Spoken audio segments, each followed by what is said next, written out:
Halo, kembali lagi di channel Kak Erni. Kali ini kita berjumpa di materi SPDP untuk kelas 6 SD.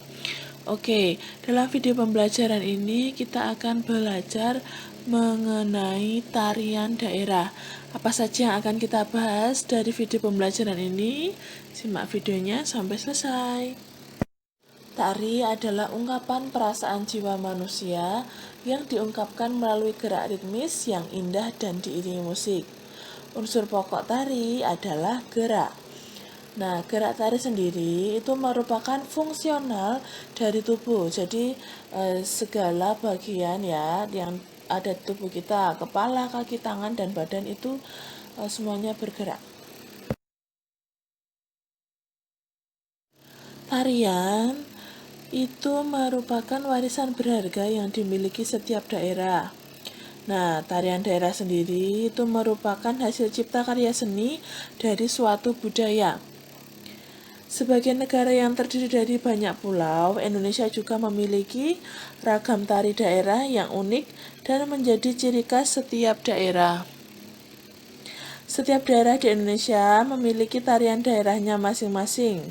Dan tarian daerahnya ini juga merupakan identitas dari daerah tersebut, ya, yang syarat akan makna dan pesan yang tersirat dalam setiap gerakan tarinya. Jadi setiap gerakan dalam tarian tersebut itu ada maknanya, ada maksudnya, ada pesan yang ingin disampaikan melalui tarian tersebut.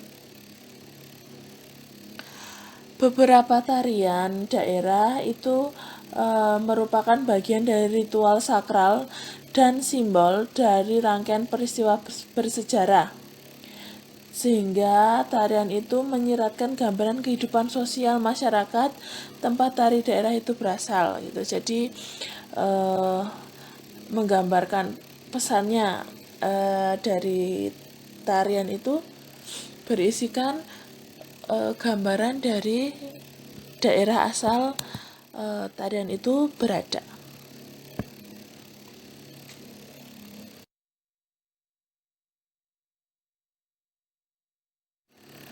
Berdasarkan koreografinya, tari tradisional dapat dibagi menjadi 3 jenis, yaitu tari rakyat, tari klasik, dan tari kreasi baru.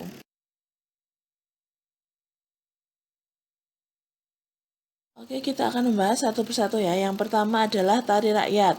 Tari rakyat adalah jenis tari tradisional yang lahir dari kebudayaan masyarakat lokal, hidup dan berkembang sejak zaman primitif, dan diwariskan secara turun-temurun sampai sekarang. Nah, hal yang perlu kalian ketahui, tari rakyat itu umumnya juga syarat dengan nilai magis ya. Nilai magis itu nilai-nilai spiritual.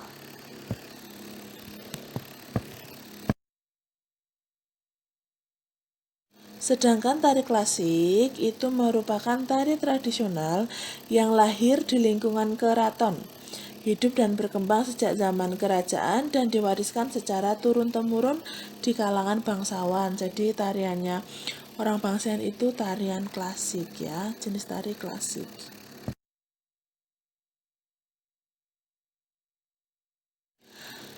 Jenis tarian yang ketiga yaitu tarian kreasi.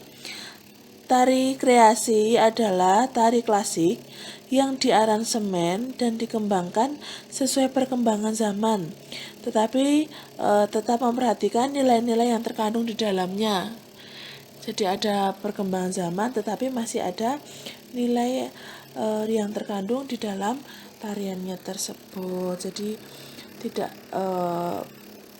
semata-mata hanya tarian yang sudah modifikasi itu, tidak. Nah, tari kreasi sendiri itu ada 3 jenis, yaitu tari kreasi daerah atau tradisional, tari kreasi modern, dan tari kreasi kontemporer. Apa itu? Mari kita bahas satu persatu ya.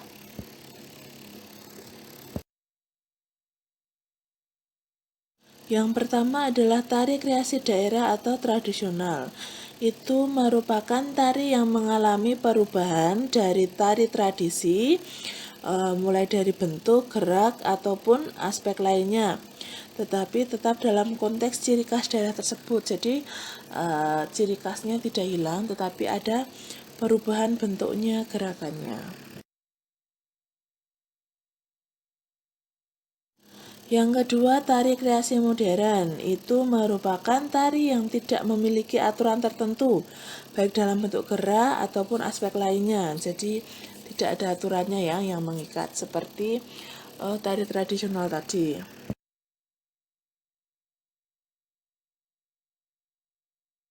Sedangkan tari kontemporer adalah tarian yang dibuat berdasarkan isu yang beredar pada waktu tertentu. Jadi ada isu apa dikembangkan melalui tarian ya.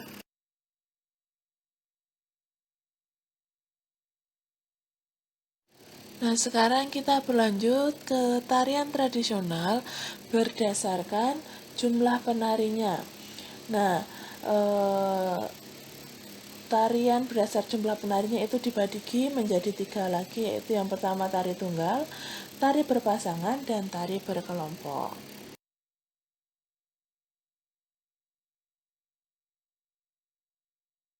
Tari tunggal adalah bentuk tarian yang diperagakan oleh satu orang penari. Nah, dalam jenis tarian ini, para penari biasanya berperan untuk menggambarkan atau menyampaikan karakter seseorang atau makhluk hidup lain ya, seperti binatang. Contohnya itu ada tari merak ya, berarti penggambaran sifatnya merak itu bagaimana.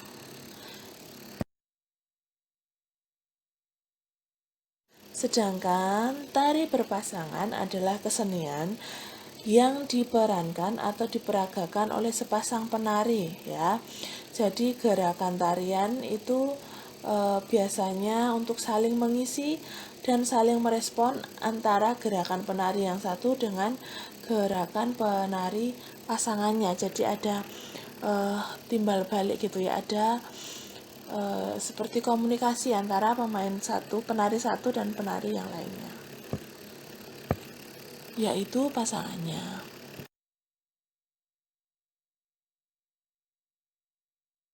Dan yang terakhir adalah tari kelompok. Nah, tari kelompok ini merupakan kesenian tari yang diperankan atau diperagakan oleh 3 penari atau bisa juga lebih.